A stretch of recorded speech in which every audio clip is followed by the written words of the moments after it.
How to tape a broken pinky toe.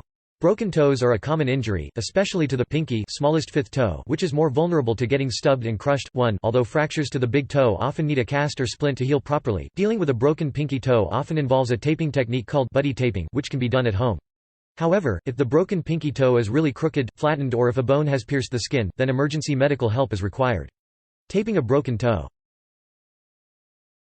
Determine if taping is appropriate. Most fractures of the toes, including the pinky, are stress or hairline fractures, which are tiny cracks in the bone surface.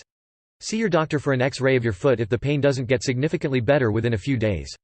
Stress fractures can be difficult to see on X-ray if there's lots of swelling. If there is lots of swelling, your doctor may recommend a bone scan to identify the stress fracture. Stress fractures of the pinky can occur with strenuous exercise, lots of jogging or aerobics, for examples, improper training techniques at the gym, trauma from stubbing the toe or dropping something heavy on it, and severely sprained ankles. Clean your feet and toes.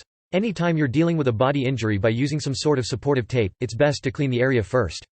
Cleaning the area will remove bacteria and other microorganisms that could potentially cause an infection, such as fungus, as well as any dirt and debris that can prevent the tape from sticking well to your toes.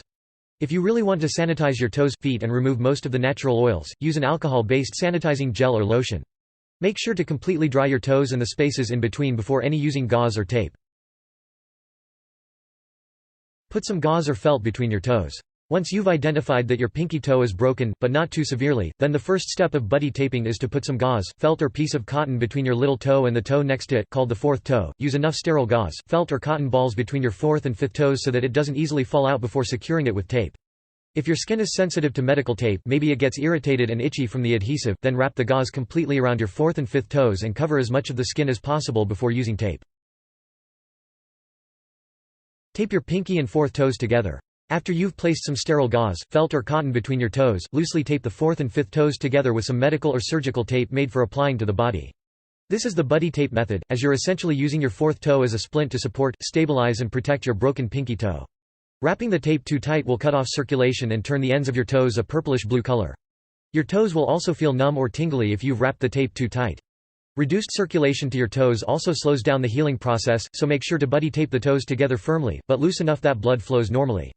If you don't have any medical or surgical tape sold at regular pharmacies, then duct tape, electrician's tape or small, narrow Velcro straps can work also. Most simple, stress fractures of the toes take about 4 weeks or so to heal properly, so plan on buddy taping for the majority of that time. Change the tape and gauze daily.